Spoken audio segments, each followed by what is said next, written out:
Ito naman, Wana, bumati ka muna, Iha. Hello po sa inyong lahat, sa mga kaibigan ko. Andito na po ako sa Wawawin! Hello po. Ilan taon ka na? 17 po. 7 years old. Nag-aaral ka? Saan? Yes po, nag-aaral po ako sa Arellano University. Grade 12, Humanities and Social Sciences po. Yung strand marunong ko tong po. batang to, ah. Opo. Consistent honor student po ako mula kinder po hanggang grade 12. Grade 5 po hanggang grade 12, top 1 po ako. Gumraduate po ako ng elementary valedictorian. Tapos po, ng junior high po, valedictorian din po. Until now po, na grade 12, first honor po. Wow. O, diba? So, ikaw ay inampon dahil bakit? Iniwan ka ba? Ano kwento? Yung nanay ko po, yung tunay? Opo, yung nanay ko po. Regular customer po siya ng mama ko. Si mama po. Kasi po, beautician po si mama sa isang parlor. Tapos po, yung nanay ko po, bumabalik po siya sa kay mama po. Tapos isang araw po, nabuntis po siya. Tapos nung pagkapanganak po sa akin, binigay po ako kay mama. Nung una po, ayaw po akong tanggapin ni mama kasi po baka daw po magka-problema. Ganun po. Tapos after po ng isang linggo, bumalik po ulit siya kay mama. Nakiusap na po talaga siya na tanggapin na po ako. Ilang buwan ka na? Ilang araw? At 2 weeks po ako nun. 2 weeks ka pa lang? Opo.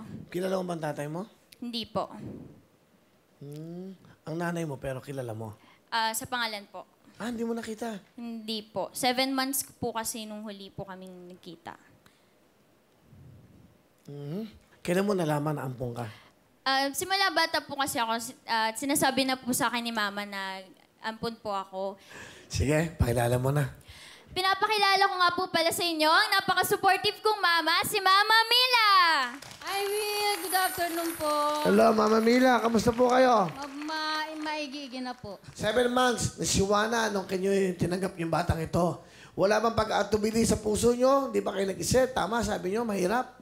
Hindi po, hindi ko po talaga tinatanggap yan kasi nga natatakot po ako dahil baka mamaya magka-problema.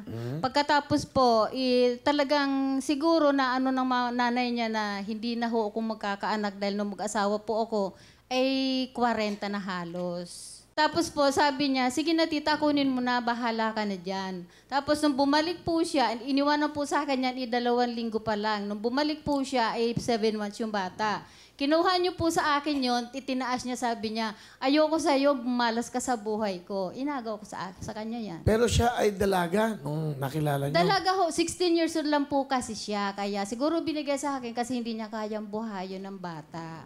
Tapos ang mga time po na iyon, may asawa na rin po ako noon. Ilang taon na ho kayo may asawa noon? Ano pa rin? Kailan, Pero siguro wala mga kayong isang anak? taon. Wala po. Di parang hulog ng langit sa inyo si Juana. Opo. Pinag-pray po ako. Nag-pray po ako na nag-pray na. Sipin nyo, nasa parlor kayo, dumating na lang, meron na kayo. Etong gandang bata, oh. Oo nga At po. valedictorian. Opo. Sko, consistent honor student. Opo. Proud na proud po ako dyan. Sobra. Proud na proud ako dyan. Bukod na sa maganda, matalino. Ano pa gusto nyo sabihin sa inyong anak? Anak, baby ko, alam mo sa sarili mo na kahit na minsan ay hindi ko inisip na hindi kita kadugo. Ang pagmamahal ko sa iyo ay higit pa sa akin. Sa iyo naubos halos ang panahon ko. Hindi ako umano kahit na kanino. Kasi gusto ko mabigyan kita ng magandang buhay, lalo na ngayon, namatay na ang papa mo. Gagawin ko ang lahat para matapos ka lang sa iyong pag-aaral. Mahal na mahal kita, anak, baby ko.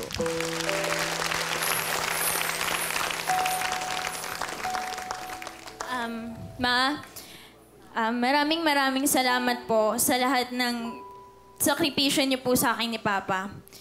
Na kahit napakahirap ng pinagdaanan natin, ay hindi niyo po ako sinukuan. Hindi niyo po pinaramdam sa akin na ampun po ako. At kung bibigyan man po ako ng pagkakataon ng Panginoon na makapili ng magulang, kayo pa rin po ni Papa ang pipiliin ko. Maraming salamat po, Ma. Mahal na mahal ko po kayo. Ganda.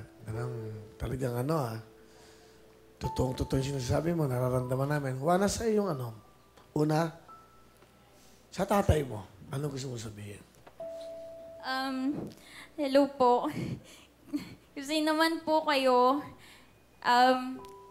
siguro po hindi po magsasara yung pintuan ng oportunidad para makapag-usap po tayo at makapagkilala. At may paliwanag niyo po sa akin kung bakit niyo po nagawa yun. At siguro balang araw po, maayos rin po natin to. At nagpapasalamat pa rin po ako na kahit gan po yung nangyari sa akin, kahit na po pinamigay ako, hindi naman po ako makakarating dito at hindi ko po mararamdaman ang pagmamahal ng isang tunay na mga magulang tulad ng mama ko at papa ko po. Kung hindi niyo po ako ginawa dito sa mundo, maraming salamat pa rin po. It's your father. Sa tatay mo yun. Sa nanay mo. Sa nanay ko naman po, Ano ang pangalan ng nanay mo? Rachel po. Rachel. Tapalya po. Sa? Rachel Tapalya. Yan. Hello po. Hey din po. Ayun. Sana balang araw makausap din po kita kasi lumalaki po ako na nagtatanong kung bakit niyo po ako pinamigay, kung bakit niyo po ako naggawang ibigay kay mama. Pero tulad rin po ng sinabi ko po dun sa tatay ko, wala po akong sama ng loob. Nagpapasalamat po ako dahil binigay niyo po ako sa mama ko. Dahil kung hindi niyo po ginawa yon, hindi ko po mararating kung ano po yung mga na-achieve ko po ngayon sa buhay. Kaya maraming salamat din po. Thank you very much. Salamat sa inyo at napili itong programang to para ipaalam sa aming lahat kung anong ibig sabihin ng pagmamahal ng isang magulang na hindi mo tunay na anak ang minamahal mo. Dito po yan sa Wawawin. Di ba? Salamat ha.